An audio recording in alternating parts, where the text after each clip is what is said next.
You're listening to the Bulldog Insider Podcast, brought to you by Essentia Health. It only takes one step, twist, or crunch to know something doesn't feel right. Essentia Health's orthopedic and sports medicine team gets you back to doing what you love with commitment, resilience, intention.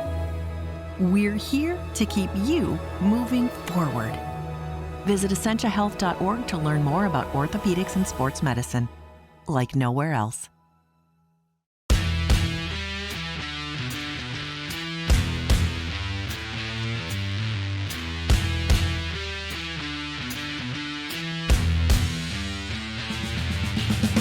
Hello and welcome to Season 7 of the Duluth News Tribune's Bulldog Insider Podcast. I'm your host, Matt Wellens, the Bulldogs hockey beat reporter at the News Tribune.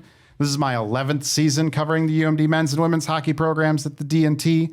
I'm now 12 seasons away from catching Kevin Pates.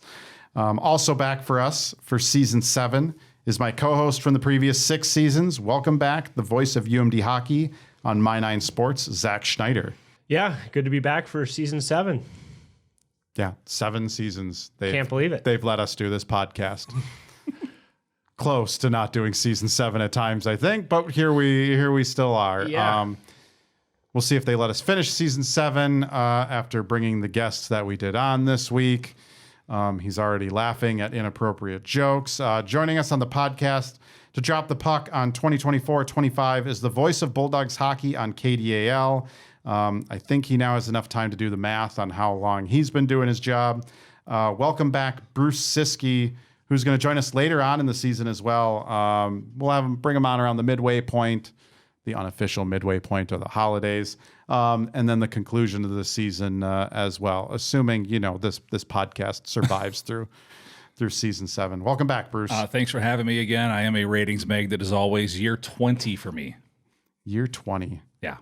So you're close to catching Kevin Pates as well, then. I think close to catching Kevin Pates. 23 here. You're 3 seasons away from catching Mr. Pates, who's long gone from hockey in Arizona. I hear from him more now than I did when he worked here. It's so weird. So we're recording this year's season preview on September 9th, which is ridiculously early. And that's true. People are going, why are they recording that so early? It's reasons. A few years ago, we couldn't do it because I was still on paternity leave. This year, we're stuck doing this on September 9th. And that's because the 2024-25 season is starting ridiculously early. The UMD women with new head coach Laura Schuler opened the season September 21st through the 22nd in the same rink that they closed last season. The Bulldogs are at Ohio State to get started. Why are they starting so early? From what I've heard, there's some scheduling conflicts in Columbus, which is hosting the women's icebreaker. That's the only date that worked. I actually pleaded if we could not start the season this early, because people that have been following me for years know how much I love my off season and am not one to rush back into hockey, not in the middle of September. But that's what we're doing. Hockey's starting right away here. It's an intriguing matchup to start the year. Of all the matchups you could have, Bulldogs, Buckeyes, rematch of the regional final in Columbus. A lot to unpack with that series, but we're not here to preview that series. We're previewing the season. Guys, the first question, new head coach of the women's hockey program in Laura Schuler. She takes over from Maura Kroll, who I've joked that I banished to Dartmouth for starting the season this early in the middle of September. Laura Schuler, what should we expect from her as the head coach now after all those years and as an assistant and associate head coach? Zach? Well, I think you have to expect good things. She was a part of Shannon Miller's staff before the coaching transition, and then came back and was part of Maura Kroll's staff the past couple of years. And she, in the interim, she was the Canadian senior national team head coach, made a couple other stops in that program as well.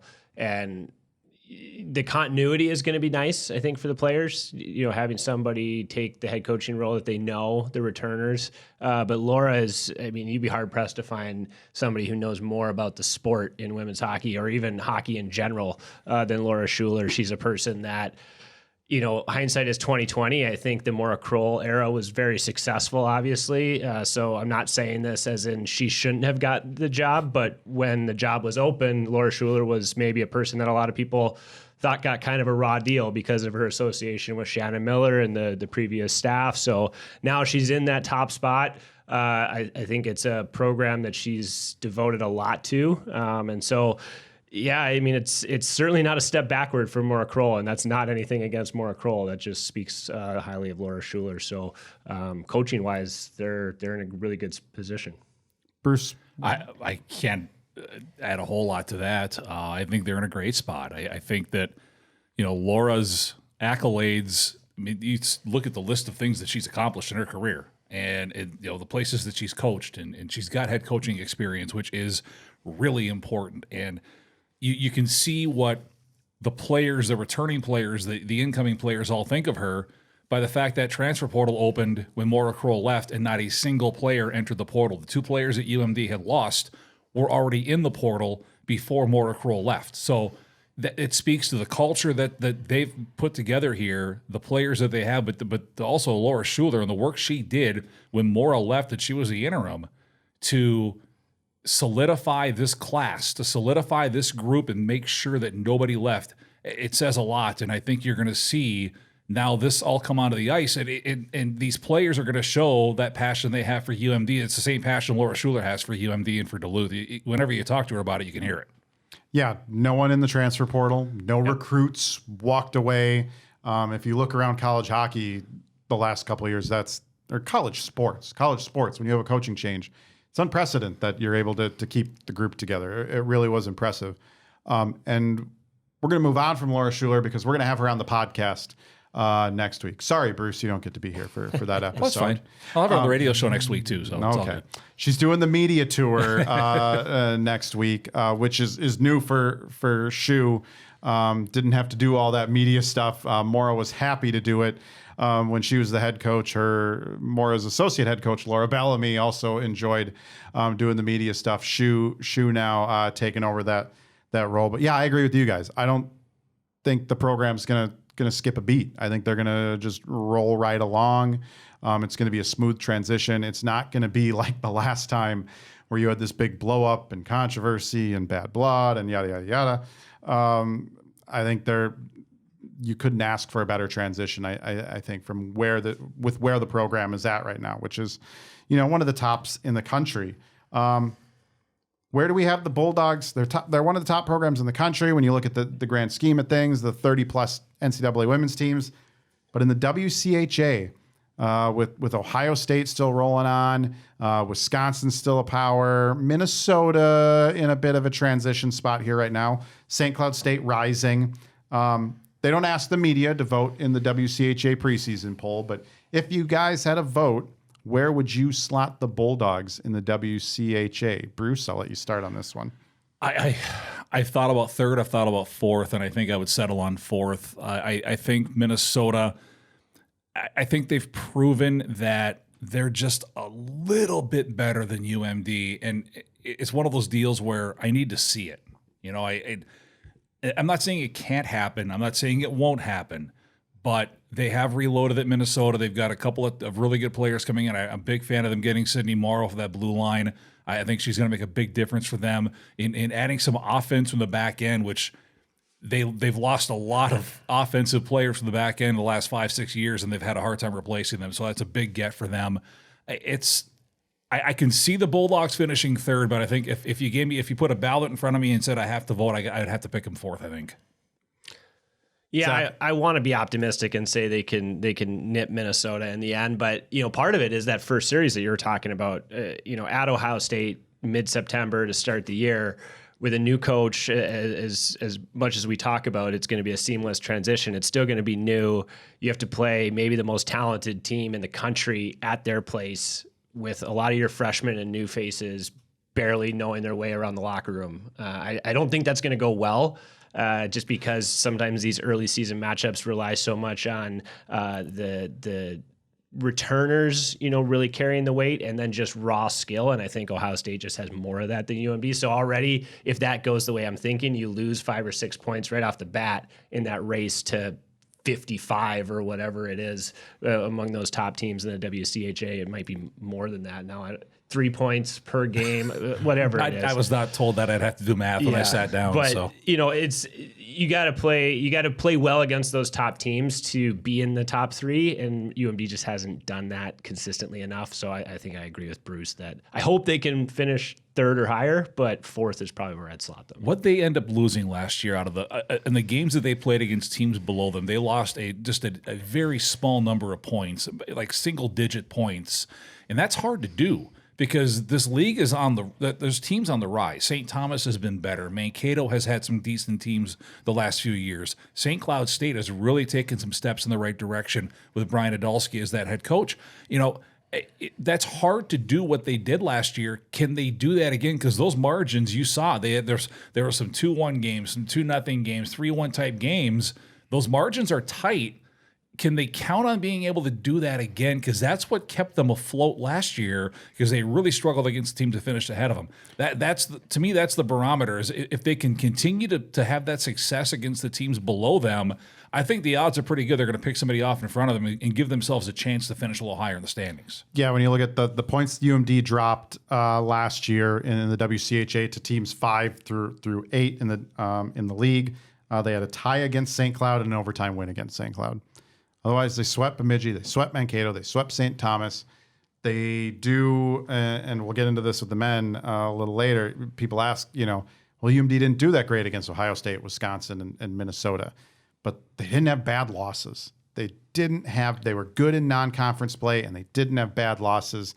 And I don't care if it's men's hockey or women's hockey.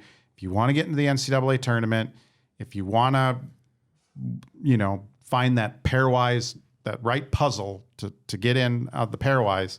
I was trying some fancy alliteration there and I couldn't get there. It's way too early. And it's September 9th, people. Try me again in October. They had all the pieces. That's how you get into the NCAA tournament. Get a win here or there against some of the top teams, but don't lose bad games. Don't tie bad games, and do well in non-conference play. So what are we talking about for a ceiling and a basement here for the women in the WCHA? General consensus here is probably 3rd is their ceiling. Probably. Ohio State and Wisconsin are really good. Right. Yeah. I will point out in this opening series playing Ohio State, I'm trying to decide if it's a bad thing to start your year at Ohio State or a good thing. Ohio State, they have a group of freshmen coming in. They love that transfer portal. UMD does too. UMD is active in the transfer portal, not quite as active as Ohio State. The Buckeyes have a lot of new players. I remember last year, Buckeyes opened against Colgate, and I went, whoa. They did not look in sync. Again, they were also playing middle of September. There's not a lot of time for teams to gel yet. So I almost feel like we're getting cheated seeing those two good teams playing that early. They're not going to be at their best, and to have conference points on the line. Is it still too late to postpone that series? Can we put it back? Something, anything, people. Just let's push it back. What is the basement? Is it 4th? Is it 5th? Where do we see the Bulldogs in the WCHA? Zach? It's so easy for the three of us to sit here in early September and say this, but anything less than 4th is a massive disappointment. It should be 4th should be their basement. They shouldn't slip to 5th or the bottom half of the league. But St. Cloud, was right on their heels last year. They might be again, but yeah, they have to finish in the top half to even have a semblance of this season was a success. I think. I don't disagree, but I think the basement's 5th. Yeah. I do. I mean. Again, if you go back and look at some of those games that they played against teams that were below them in the standings, the margins were not very wide. It's not like they're winning these games 8-0. They're winning close games. They're scoring empty net goals. They're holding off teams at the end of games. They had a couple of 1-0 wins, I think, along the way against St. Cloud State. This is not easy to do this year after year, and so. I wouldn't necessarily assume it's going to happen again. And if they can't do a little better job against Minnesota, Wisconsin and Ohio State, they put themselves in a position where fifth becomes the basement, I think. The funny thing is you finish fourth and you're probably finished sixth or seventh in the pairwise and you're in the NCAA tournament. You finish fifth and you're probably 10th or 11th and out of the NCAA tournament. That's the margin for the women right now, is you have to be fourth or above probably to be in the NCAAs. Yeah, St. Cloud State had some bad losses, and the Huskies were winless against UMD. That's what kept them out of the NCAA tournament, why they were in that must-win. Well, both teams were in a must-win in that playoff series at Amsoil Arena. But, I think fifth is fair. I think it's, we talk about the Bulldogs. We probably can't put them third until they start beating the Gophers. They were winless against the Gophers last year. I don't think you can put St. Cloud State fourth until they get wins over UMD. But the fact that we're having that conversation is probably a credit to the Huskies and Brian Adelsky for the building that he's done there, because it used to be a no-brainer who your top four and your bottom four were. And let's be honest, it's not like, they had a struggle against Ohio State last year, but I remember that Saturday game here. It was very early in the year too. And Ohio State scores twice on a very controversial 5-minute major against UMD. It's a pretty bad call, to be honest, but they got 2 goals on that major. Those are the only 2 goals they scored that game. Ev kept them off the board 5-on-5. UMD just couldn't find any way to get any pucks through. But that's a competitive game. That's, again, margins being as thin as they are, comes down to that one bad call, and you can't quite kill that penalty. And then we all saw the Wisconsin game where the players all admitted they fell apart late in that game against the Badgers, but they were in control of that game. So it's not like they're not close with these top teams. They've just got to find a way to break through. September 9th, 1:54 p.m., Bruce takes his first shot at officiating in the season. You're all listening to this like 10 days later, but I just want anyone on betting the over-under of when Bruce takes his first shot at officiating. Sadly, I don't think it's a record. No, it's not. Can't be. You had to have gotten into August before. I think that the year of the BU game.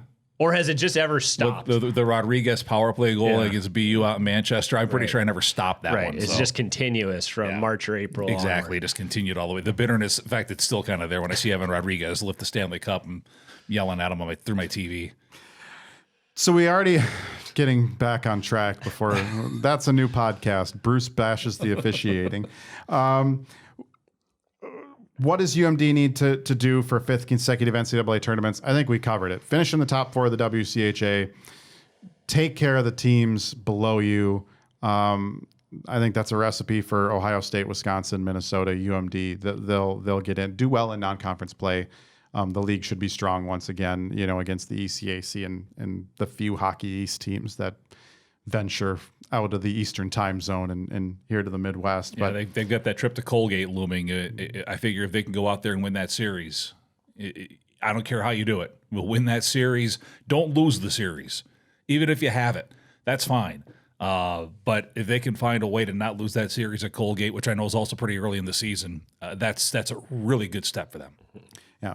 But what does this team need to do to get back to the Frozen Four? Went back-to-back in 2021 and 2022. They've missed now the last 2 years going out in the regional finals to Minnesota and Ohio State.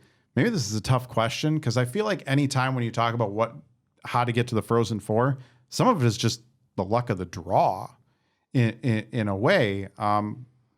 What can this team do to maybe improve that draw this year? Zach? I don't know if it'll help them improve the draw, but it's something that I've kind of looked at the last 3 or 4 years since UMD was in the back-to-back Frozen Fours and then just missed out last year. Is almost every Frozen Four team has a 20-goal scorer or more, or multiple 20-plus goal scorers. And I didn't do the math on last year's Frozen Four, but looking at Ohio State, Joy Dunn scored 24 goals for Ohio State. She's back. Kirsten Sims scored 33. Casey O'Brien, 23. Lacey Eden, 27 for Wisconsin. Abby Murphy had 33 goals for Minnesota.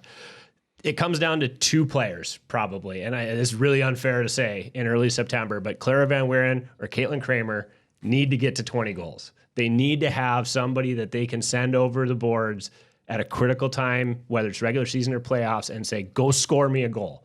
They really haven't had that player, that line in a bona fide fashion the last 2 or 3 years. And if they can get one of those players to be that player, then I think they got a shot at making some noise if they're able to get into the tournament, because then it's a 1-game shot. And then if you have that kind of attitude where you can just say, I'm going to go win the game right now, but they just haven't had that the last couple of years. I don't know that I can ask them to play better defensively than they did for the majority of last season, when you've got two goaltenders that are combining for like a .945 save percentage. And it's, yes, they were great, and this is not to take anything away from them, but you don't have a goaltender with a .945 save percentage if you're giving up high danger chances left and right. That was just how they played. They did not give up those chances and made life a lot easier for those goaltenders. Reese Hunt, we saw last year the difference that a player, I know she didn't get 20, but you saw the difference a player that has that dynamic ability can make. Now, yes, somebody has to take that step, because you don't have Reese Hunt back. Someone has to, I agree 100%. 20 is a great number to get to, 25 even. If you've got somebody that's a threat, whether you're on a power play or 5-on-5, that they can put the puck in the net, boy, it changes everything about your team. And we'll get to more of that with the men, I think, as we work into that part of the conversation. But you have to have that threat. You just have to. What is fair to expect of Caitlin Kramer? This is second year in a row the women are bringing in a highly hyped player. Ev Gascon lived up to the hype, I would say. Last year we had tried to pump the brakes and say, hold on, let's not get too ahead of ourselves. Caitlin Kramer, a lot of hype around her. She's done a lot already in her young career as a hockey player. Bruce, I'll start with you. Caitlin Kramer broke a record that was held by Marie-Philippe Poulin. If you were to build a Mount Rushmore of Hockey Canada, men's and women's combined, there's a very good chance you're putting Marie-Philippe Poulin on that Mount Rushmore. And Caitlin Kramer broke her record with the U18 program. So I don't think that the sky's the limit is very cliche. I understand that, but I do think she can be that kind of from the outset here. Yes, it's an adjustment. It's a physical league, and the fact you're jumping right in the league play at Ohio State, boy, oh boy, that's going to be so much fun to watch, just to see how she begins to make that adjustment on the ice. But everything that I've seen, that I've read about her, would tell me she's going to be just fine. She's not going to be asked to do a lot of the things that like a Clara Van Weeren's going to be asked to go to the corner, dig out pucks, go to the front of the net, take some abuse. She's going to be a skill player, somebody that's going to probably put some things on the highlight reel this year. And I think what's fair to expect of her is probably, my best comparison that I came up to this offseason was to Ben Steeves, right? If she can camp out in a circle and when she's open, score goals. Yeah. She doesn't have to be the savior. She doesn't have to create a bunch of it herself. But if her teammates are able to get her the puck in space, can she finish the job? And if she can do that, which everything that we know about her and everything that we've seen about her says she can, then she's going to be fine. She might not get to 20 this year, which is fine. Yeah. But if she's able to pot, 15 to 20 and take some of that pressure off and really bag the easy ones, then you'll see her confidence grow, and then maybe she can start creating for herself. But Ben Steeves, to continue the comparison, how many difficult goals? It's all difficult, right? But he was in the right circle for what? 75% of his career right goals? Place, right time. Yeah. Was he just did lethal, lethal on the power play. Yeah, and he said that. He just did his job. But how many of them were just hit the freaking net? And he did it. Yeah. And it worked out great for him and for the team. And so if Caitlin Kramer can do something similar on the women's side, I'll be very happy. Yeah, I think it would be a huge if she can produce on the power play, because that's an area the women have really struggled as of late. So as we said, Maura Kroll, Laura Schuler and company, they've been active in the transfer portal the last couple of years. Maybe not to the extent that Ohio State is, but close. 4 transfers brought in this year, and Nina Steigoff, Olivia Mobley, who was both of them were at Quinnipiac, though Mobley did a stint at Ohio State. We got Tindra Holm, the goaltender from Long Island, coming in, and then a depth player, Divin Melwater from St. Cloud State. 5th-year transfer, Olivia Wallin, also back. If you go back to the podcast, her and Nina Job-Smith back for the 5th year because they had no choice because they need to finish their engineering degrees. So all of those are fifth-year seniors. That's the fifth-year senior group. Clara Van Weeren also back as a fifth-year senior. Buckeyes have 7 transfers for comparison, including UMD's Haley McLeod, which again, when we talk about a series with a lot to unpack to start the year, that's Juicy. It right there. Yeah. You got Olivia Mobley going back to Ohio State, UMD seeing Haley McLeod again. We'll get into that series as it gets closer. Guys, is there a transfer? What transfer for the women do you think can make the biggest impact? We just mentioned Reese Hunt and, the impact the former Bemidji State Beaver made last year. Zach? Yeah, Nina Steigoff from Quinnipiac might fit that Reese Hunt mold. I mean, she scored 16 goals last year, so she's not really in the Reese Hunt category because she's kind of done it, but we saw Reese Hunt completely elevate her offensive potential. And I don't know as much about Nina Steigoff as we did about Reese Hunt because we saw her so much when she played at Bemidji State. But if she can kind of have that same progression, I mean, she's only 4 away from that 20 number. In Quinnipiac, maybe they play, I guess, more of an easier schedule than UMD does throughout the year, but it's not that easy to score 16 goals out there. You're still a pretty good player. Right. So I'm kind of intrigued to see what she can do. I go back to our season-ending press conference with Maura Kroll, and they knew that Haley was gone at this point in time, and she talked about we thought they're just going to find a depth goalie, and they're going to Ev's going to get a lot more starts, and she said she's got to pump the brakes on that. She said, I want a goalie that come in and play.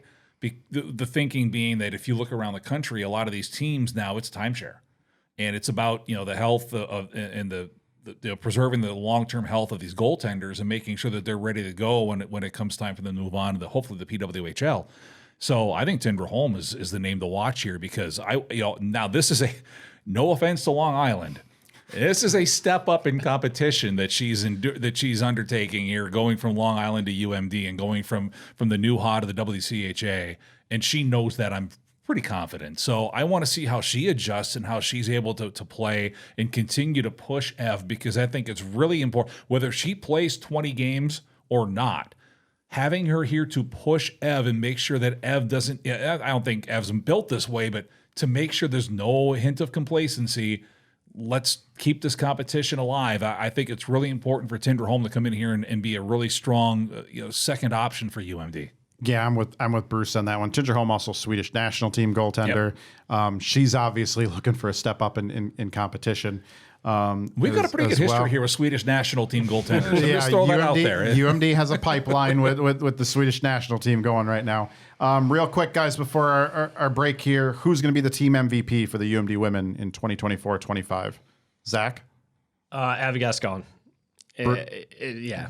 I don't know if you need reasons, but she's she hopefully she will be, and I think that as much as Tindra Holm is here to push her and make her compete for every start, if by the end of the year you're playing the Ohio States, Wisconsins of the world, and you don't know that Ev Gascon is the goaltender for those games, then there's a problem, right? I mean, Tindra Holm's there to be the backup and to push, but she's not there to start the NCAA tournament game. Bruce? Since I don't always like to give the same answer, and that one's almost too obvious, I'll go off the board. I'm going to say Nina Jobe-Smith. And the reason I'm going to say that is I think is you try to find ways to generate more offense. One way to do it's in the back end. And she is probably the best offensive blue liner they have. I think if she can get a little bit of an uptick in those numbers, I don't care where the goals come from. They got to come from somewhere. The job is still to score more goals than the team you're playing against. If she can help them, I think she's capable. That would be a major step, I think, for this team to have a little more offense come from the back end this year. Yeah, I'm with Zach. It's going to be Ev Gascon. And I think it's got to be Ev Gascon. We talked about 20 goal scorers and such, but if they're going to be if they're going to get back to the NCAA tournament in the Frozen Four, and push that top half of the WCHA or their fellow top half of the WCHA members, they need Ev to be the superstar goaltender that we all believe she can be. So we're going to take a short break and shift to the new look men's program, whose season isn't set to begin until the reasonable date of October 5th. When we come back, Bruce Sack and I will break down Scott Sandlin's squad. You're listening to the Bulldog Insider Podcast, brought to you by Essentia Health.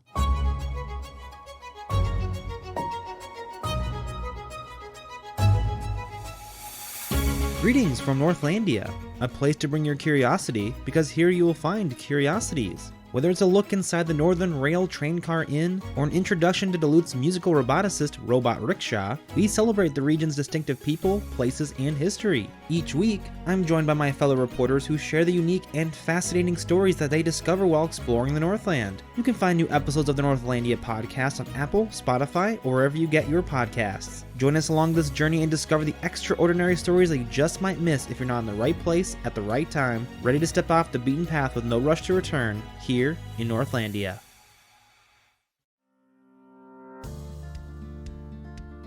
Hi, I'm Maria Lockwood, a reporter with the Superior Telegram. Explore Superior and Douglas County history with me on Archive Dive, a monthly podcast available at superiortelegram.com or wherever you listen to podcasts. Welcome back to the Bulldog Insider Podcast, brought to you by Essentia Health Orthopedics and Sports Medicine. They're proud to be the team physicians for the UMD Bulldogs and provide sports medicine care to more than 25,000 student athletes in the community to ensure they can compete at the highest level while protecting their long-term health and athletic futures. Thanks to Essentia Health for their support of the Bulldog Insider Podcast. I'm Matt Wellens, along with Zach Schneider and Bruce Ciskie. We're shifting our attention to the UMD men, who opened the season October 5th at home against Bemidji State, followed by an exhibition on October 6th against Manitoba. After missing the NCAA tournament in back-to-back seasons and finishing 7th in the NCHC last year, Scott Sandlin has brought in 12 new players, including 11 freshmen. Guys, I remember last year's season preview, Bruce had all these doubts about North Dakota because they just completely gutted their blue line. And he was like, your blue line can't be that good when you replace 8 defensemen with 8 new players. And my thought was, well, their blue line was pretty bad, so it's probably a good thing you replaced all 8 players. Now, I'm not saying the Bulldogs were that bad that they needed to replace all 25 of their players with 25 new guys. I'm glad you don't say that. Yeah, I'm right? not. That might get back to you if you said that. There's some key pieces in there. That might be sure it got back to him. But the 11 freshmen, I think that's the headline. 11 freshmen that Scott's bringing in, only 1 transfer. What intrigues you about this group? Because I think there's a lot of expectations on these kids. A number of them are recruits. Fans, coaches, everyone has been waiting a few years here now to see be a Bulldog. Bruce? I want to be the pump the brakes guy because these are still freshmen coming into the NCHC.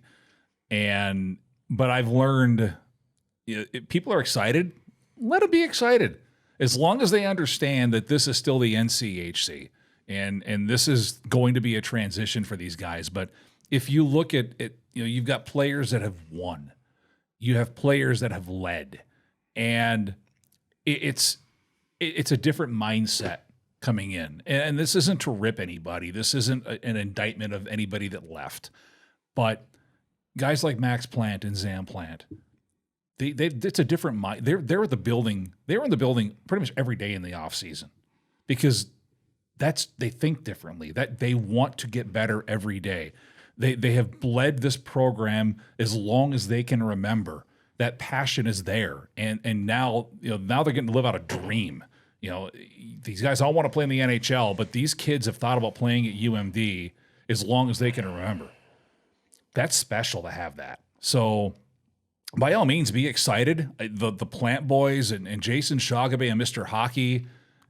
And the other thing is these guys are experienced at the junior level. You're not bringing in guys that haven't tasted that yet. And, guys that have been captains in juniors and have won games in juniors, have lifted championships in juniors as the guys in Fargo did last year. That all matters. And it's a little different feel. And it's going to be exciting to see what it looks like on the ice come October.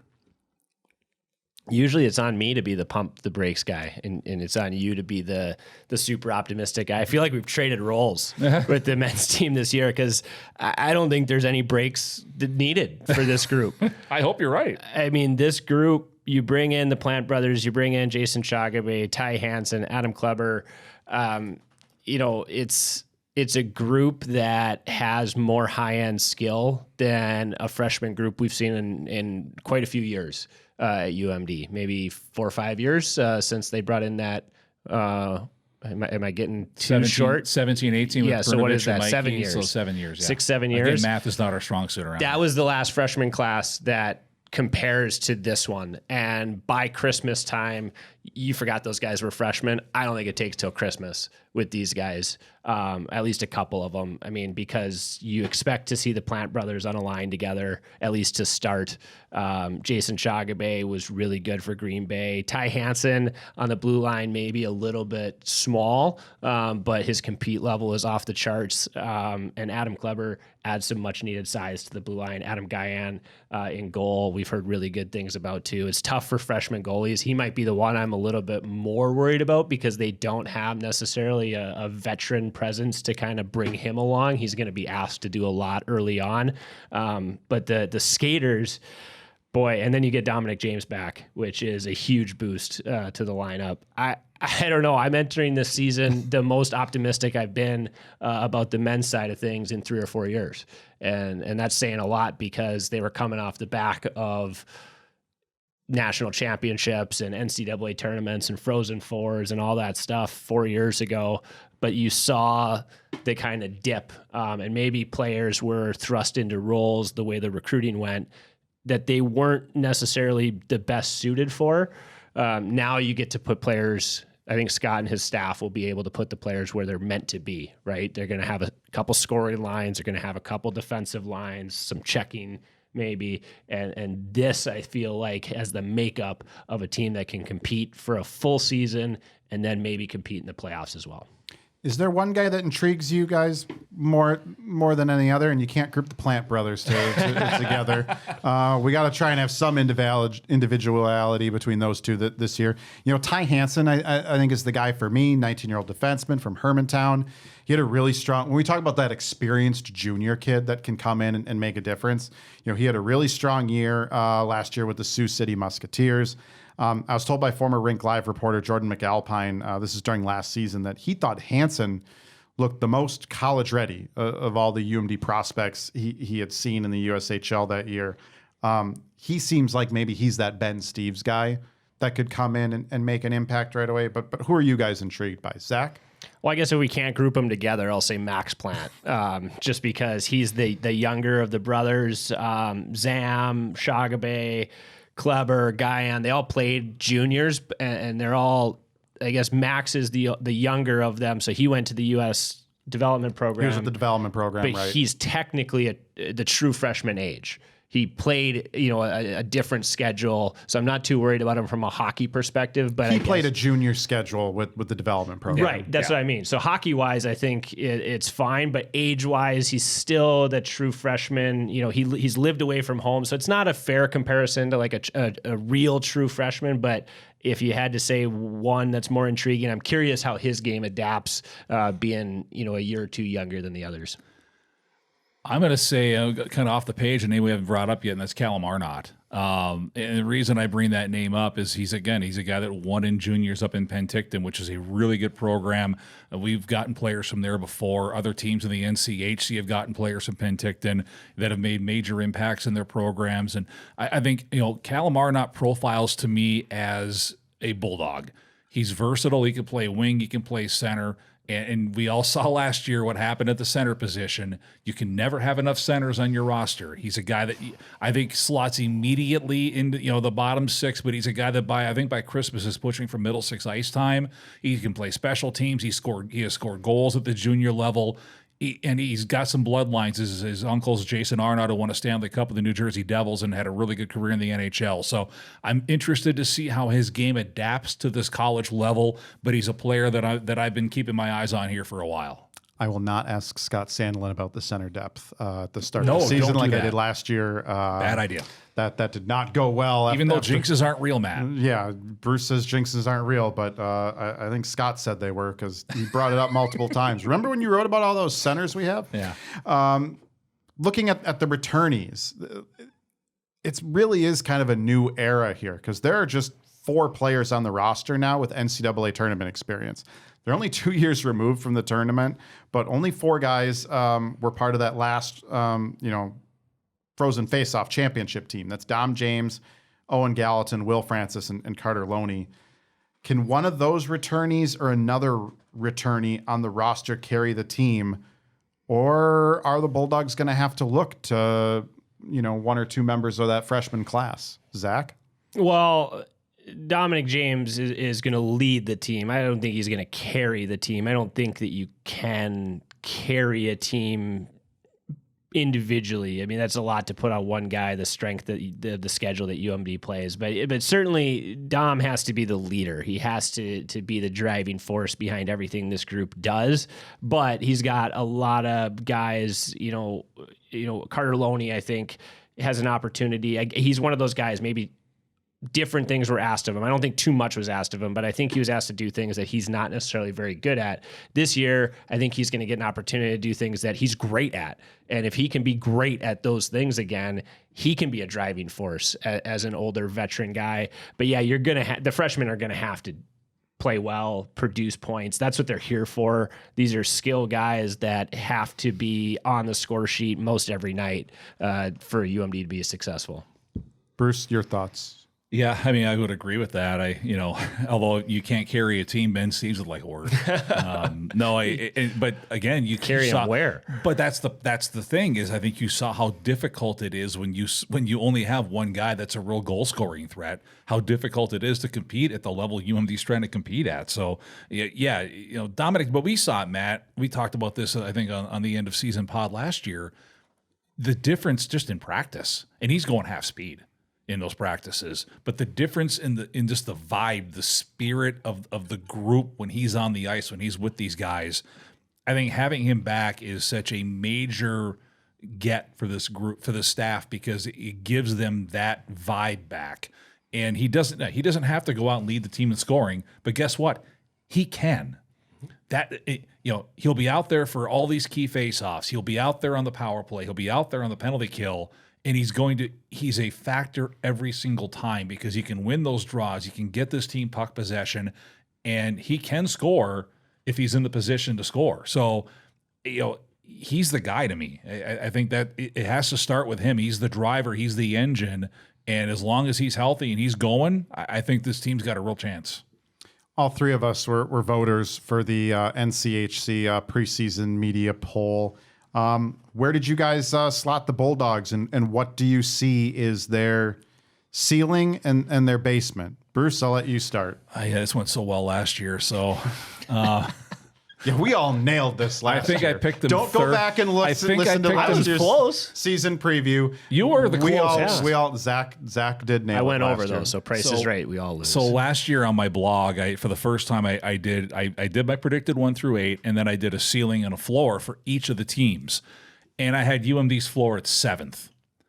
So literally, in the worst case scenario in my view for the season is what happened.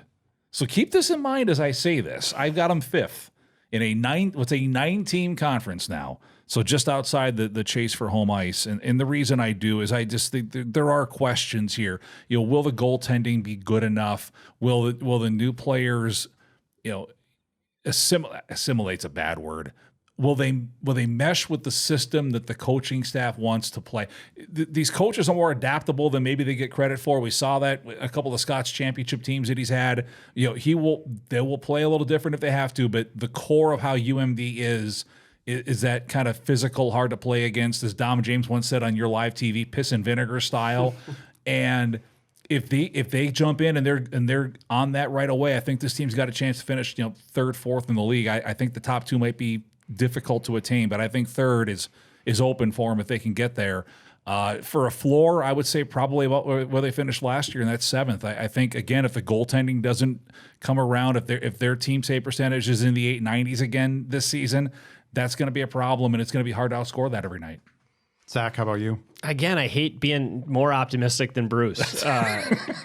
I don't know why. It's bound to happen eventually. But it's, we've been doing this a while, and I think this is the first year maybe that this has happened. But I picked him to finish 4th behind Denver, North Dakota, and Colorado College, all of whom have really strong returning cores. But I think a lot of those, again, going back to when we were talking about the freshmen, I think a lot of those questions that are being asked right now are going to be answered early on, with these newcomers. And I think that they're going to add something that maybe has been lacking the last couple of years. I mean, Bruce talked about a couple of these guys grew up in the area. They grew up with family ties to the program.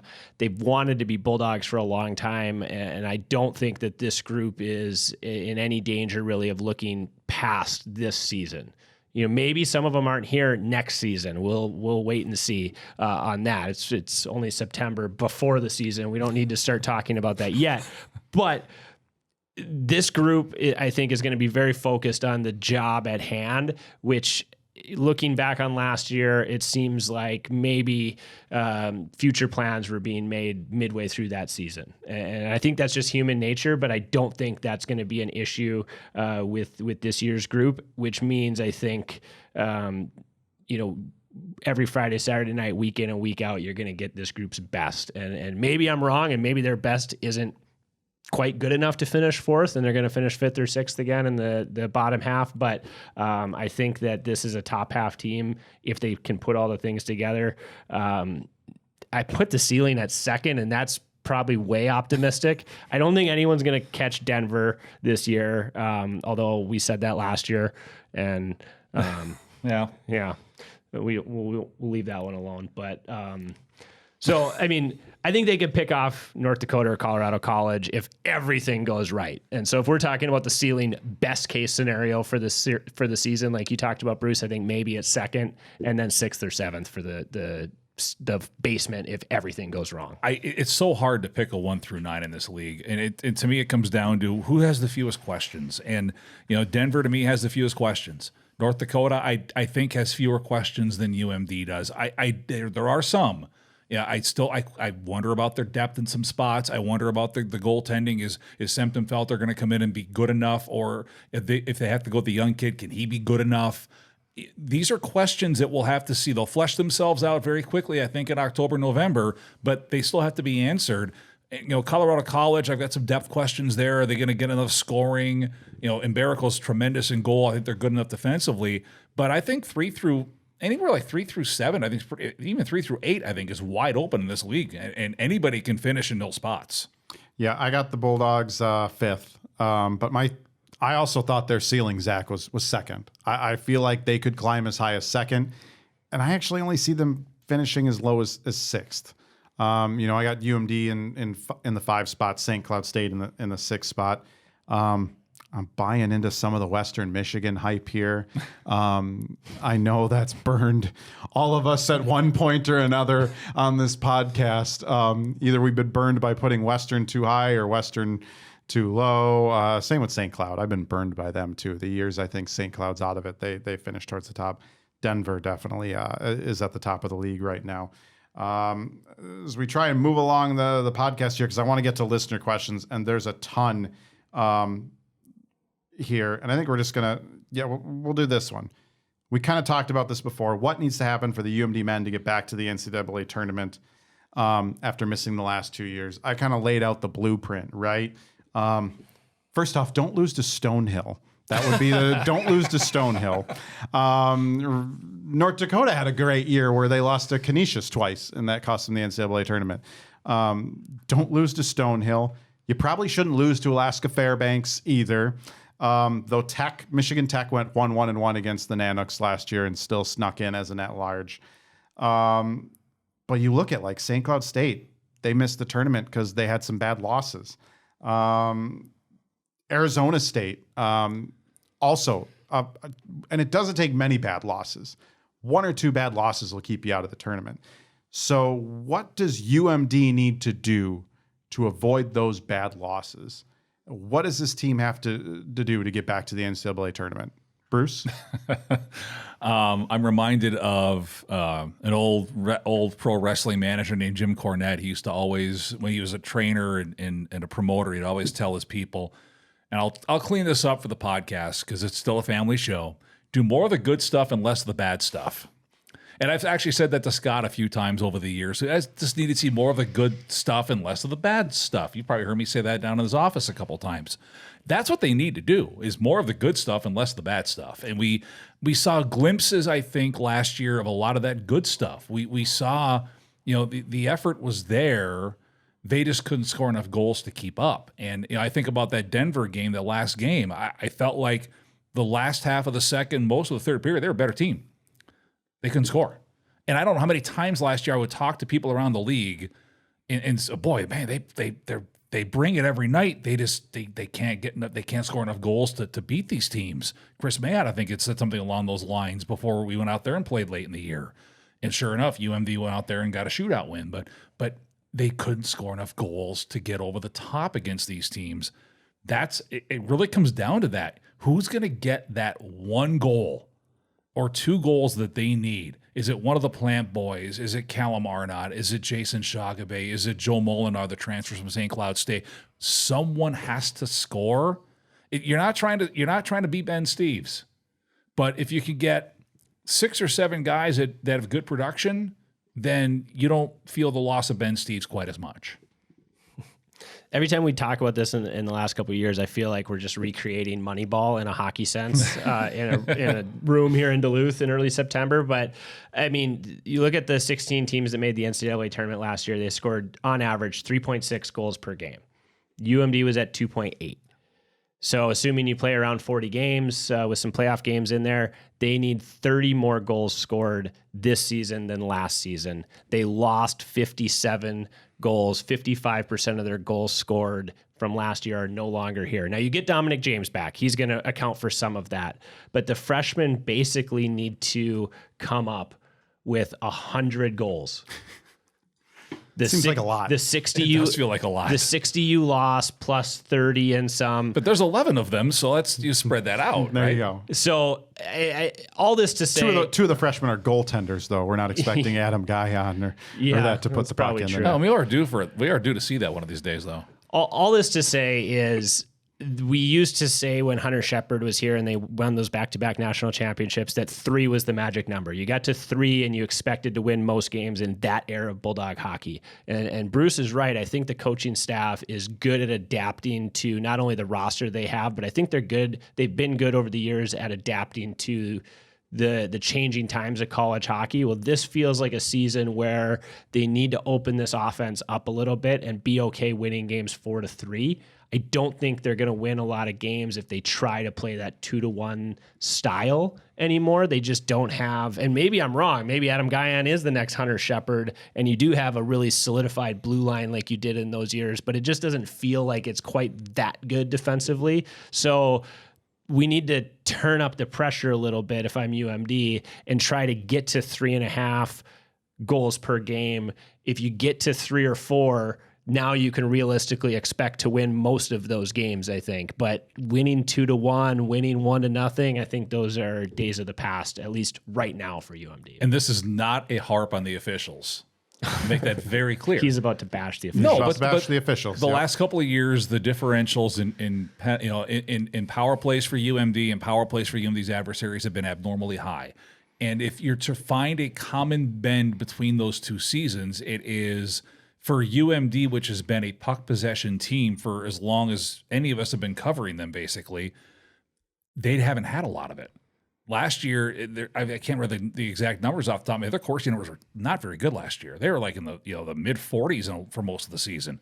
You're not going to win a lot of games doing that unless you've got like 920 goaltending, which unfortunately they did not have. So, I think again, this is putting a lot of pressure on these new guys, but I think the general expectation is that you're going to have 2, 3, even possibly 4 lines that can play with the puck a little more than what we've seen in previous years and not be so reliant on generating offense off the rush all the time. Dogs were 25% on the power play last year. Pretty Pretty dang good. The power play wasn't the problem. It was getting to it was the problem. But assuming that regresses a little bit to the mean, then you need to score more 5-on-5. Or you need to get more power plays. And again, if you have the puck more, you'd like to think you're going to get more power plays because you're going to wear some the other team down there start grabbing at guys and hooking and all this. Because the one thing with UMD last year is I felt like they were way too reliant in generating offense off the rush. It's hard to do that. And they did it a lot last year, more than I've seen them do in the past. So getting back to how they play, it sounds cliche, but getting back to Bulldog hockey is going to, I think, be a big step for them in getting back where they want to be. All right, we got to wrap up this episode with some listener questions here. Let's get right to them from John on Facebook. Is it proper to expect this team to be an NCAA tournament team next year? I say yes, absolutely. Bruce? People still use Facebook? People still use Facebook. A lot of people use Facebook. Cool. Awesome. Thanks, Sean. I would agree. I think it's proper to expect that. I think even picking them fifth, there's multiple pathways to 5 NCHC teams getting the NCAA tournament. So I think absolutely it's fine to expect that. And this is going to be a team that gets better and better, I think, throughout the year. Then they'll be a quite dangerous team if they get there. Zach? Yeah, for sure. I mean, I think that's fair for the fan base. I think it's fair for the players. That's where they should want to be, and that's where they should expect to be based on who's here. Ninth team in the NCHC this year is Arizona State, and then in a couple of years it'll go to 10 with St. Thomas. I don't know how to pronounce Gallo on X. We'll go with that. I have ASU finishing 8th, mostly due to adjustments of joining the NCHC. Why am I wrong or right? 8th is where I have Arizona State for exactly that reason. I think they're going to need, there's talent there. They're going to need a year to adapt to this league and being in a league and a grind. Zach? I picked them 6th, which is probably their range if we're talking about ranges, 6th to 8th and that squarely in the bottom half. But, I mean, they've got some talented players. They beat Denver last year. I think they beat Omaha. And they might have beat one other NCHC team last year as well. So, I mean, it's not like they're not accustomed to playing at a high level. It's just the every weekend grind might get to them. But I think they're going to be a kind of a sneaky talented team. It's one thing to play 4, 6, whatever games against the NCHC. It's a whole different ball game to play 24. I've got them 8th. I do like some of their talent, especially up front. Lucius getting from Wisconsin was a big get for them. Cullen Potter's going to be a special player, but I think he's going to need some time joining college as early as he is. And they do lose their bell cow goaltender. TJ Sempton-Felter transferred to North Dakota. They've got a young guy. I know that they like him, but again, you're going from having played 6, 7 games that he played last year to playing the bulk of 36. It's a jump. This is going to be interesting to see because, last year they make the NCAA tournament if they don't have so many bad losses and bad non-wins along the way. Them and CC both are in the same boat in that regard. Too many bad non-wins cost them spots in the tournament. So it's not like they're a non-competitive program. This is a jump in competition on a night in, night out basis. And I kind of like with the UMD women, I got to see it. I want to see it here with Arizona State. From Dan on X, most exciting road trip this year, and why is it Arizona State? I'm going to Arizona State. Bruce, you're going to Arizona State. I'm actually really excited to go to. I'm going to go to Madison with the women in October. I'm going to skip Lowell. Don't look at me like that, Bruce. I'm going to skip Lowell. I'm going to go to Madison. I've never traveled with the women for the regular season. While yes, I've been to Madison many, many times in my life and even remember half of my visits to Madison. I haven't been to Le Bon, and I'm curious to see that atmosphere for a women's hockey game. Bruce? Well, if I'm taking Arizona State out, which why would I take Arizona State out? The only other unique trip we have is Lowell, which I don't want to rip Lowell, but we've been there before, so it's not even that unique. It's a nice building, though, in Lowell. The Tsongas Center is very cool. It's a good spot to call a game or watch a game from. So that'll be fun. But I'm just thinking around the league, and I've been to Omaha so many times here in the last few months that I I don't know if I can count that one. North Dakota, we're going to the time of year where the blizzard risk is pretty high. We had great weather last year, so we all know what's coming this year. Maybe Miami in November because the leaves have just turned. It's it's still fall. Hopefully the weather is good, and Miami's always a fun place to go. All right. From Michael on X, with so many new faces, one new forward and one new defenseman you're most interested in seeing. My forward would be Callum Arnott, just because he did so well in the BCHL, and I feel like there's some unknown because I haven't seen him as much, so I'm curious to see him. And then, as I mentioned before, Ty Hansen. I'm excited to watch him on defense, coming from Hermantown. Zach? I would say the Plants. I've seen them a lot, during their time at Hermantown, though. So I'll say Jason Shagabe. I'm excited to see him in person. We watched a little bit of him when he was at Warroad at the state tournament, but I'll say Shagabe and probably Adam Kleber on the blue line, just because I think they've been missing some size. If he and Will Francis can be an impact on that blue line, that might be a welcome addition to an undersized defensive core for UMD.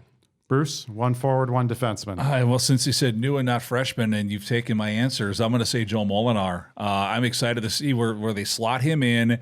He's another guy, kind of like Connor McMenamin last year. I feel like he could play up the lineup. He never really did it at St. Cloud State, but he can play up the lineup. But he's a guy that they can rely on to kill penalties. He's a guy that can rely on for important minutes late in games. At that level of experience he has, he's a responsible two-way forward, and I think he's going to emerge as kind of a leader on this team in this room with the experience that he has.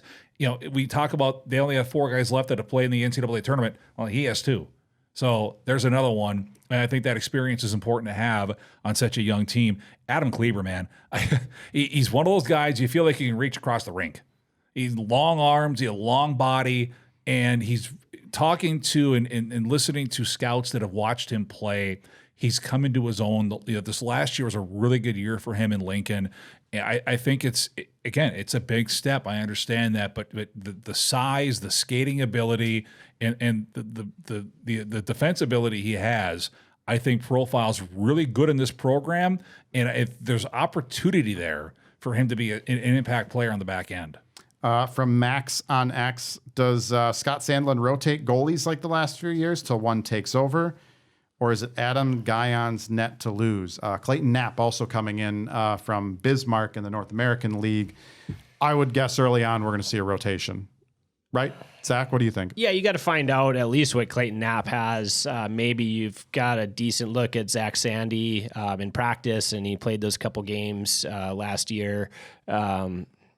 Overall, I think it is Adam Guyon's net to lose, but the other guys are going to get an opportunity. It's kind of the same as on the women's side, though. It feels like is if Adam Guyon isn't the guy down the stretch, that this probably isn't the season that we were all envisioning. He's here to be the guy when the games are the most important, but he's going to have to earn it for sure. I think about 2016-17 when they had Hunter Miska as a freshman, they had Hunter Shepard as a freshman, and Nick Deary was the more experienced guy, but still hadn't played a ton in his time at UMD. All 3 of them played in October. All 3 started games in October. And when we came back for conference play in November, it was Hunter Miska's net, and he never gave it up. And I think you're going to see something like that this year. I don't know who's going to win the job, but I'm guessing Adam Guyon's going to be the guy they want to win the job. We'll see if he can do that in October and do enough in October, but I would not be shocked if we saw all 3 of those guys start games in October. Last question here.